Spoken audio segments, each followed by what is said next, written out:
ফাল্লাযীনা আমানুত্তাকুল্লাহ ওয়া কুনু মা'আস সাদিকিন। গুনাহ বর্জন করে কি গো? সৎ লোকদের সঙ্গ অবলম্বন করো। তাহলে তাকওয়া ভাই গুরুত্বপূর্ণ জিনিস। গুনাহ বর্জন জিন্দেগি, গুনাহ গুরুত্বপূর্ণ জিনিস। আমি আপনি হারাম খাইতেছি, আমাদের বুক কাঁপে না। অন্যের উপর জুলুম করতেছি, আপনার আমার কলিজা কাঁপে না, বুক কাঁপে না। অবিরাম সুদ ঘুষ খাইতেছি, অন্যের উপর জুলুম করতেছি, অন্যের হক নষ্ট করতেছি, আমাদের কলিজা কাঁপে না। কারণ দিলের ভিতরে আল্লাহর ভয় নাই, কলবে আল্লাহর ভয় নাই। জিন্দেগি ভর পাপাচার করতে করতে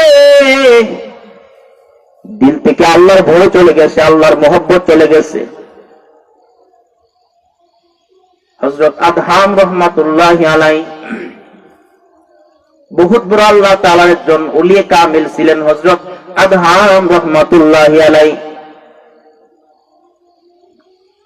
একদিন সাগরের পানি দিয়ে, সাগরের পার দিয়ে উনি হাঁটতেছেন। হঠাৎ করে দেখলেন সাগরের পানির স্রোত দিয়ে একটা ফল ভাসে যাইতেছে।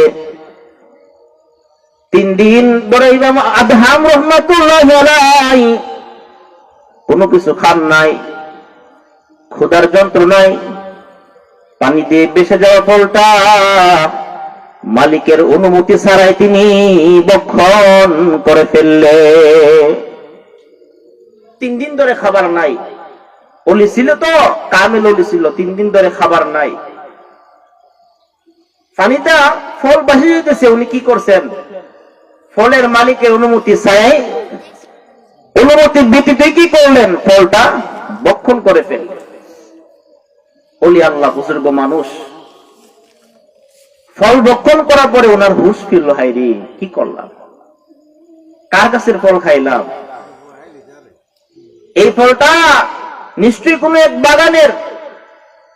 বাগানের মালিক তো আছে, আমি কার গাছের ফল খাইলাম? আফসোস করতেছে। আমি আপনি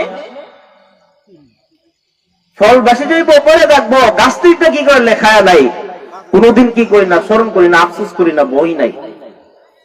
যদি আমাদের দিলের ভিতরে আল্লাহর বই থাকতো, তাহলে গাছের মধ্যে গাছের ফল মাটিতে বিছানো থাকলেও কি করতাম না, ফিরে তাকাইতাম না, খাইবো তো দূরের কথা। মেরে মুহতারাম ভাই, দোস্ত, বুজুর্গ, কিন্তু আদহাম রাহমাতুল্লাহি আলাইহি 3 দিন ধরে কোনো কিছু খায় নাই। পানি দিয়ে ভেসে যাওয়া ফলটা খাওয়ার পরে ওনার হুঁশ আসলো, কাজটা কি করলাম, কার গাছের ফল ভক্ষণ করলাম? অনুমতির প্রয়োজন। অনুমতি ছাড়া একটা ফল খাইলাম। হাসরের ময়দানে যদি একটা ফলের বিনিময়ে আমার সব নেকি দিয়ে দিতে হয়, তাহলে বিনা নেকি অবস্থায় আল্লাহর সামনে আমি কোন মুখ নিয়ে দাঁড়াইব? ওলি বুজুর্গরা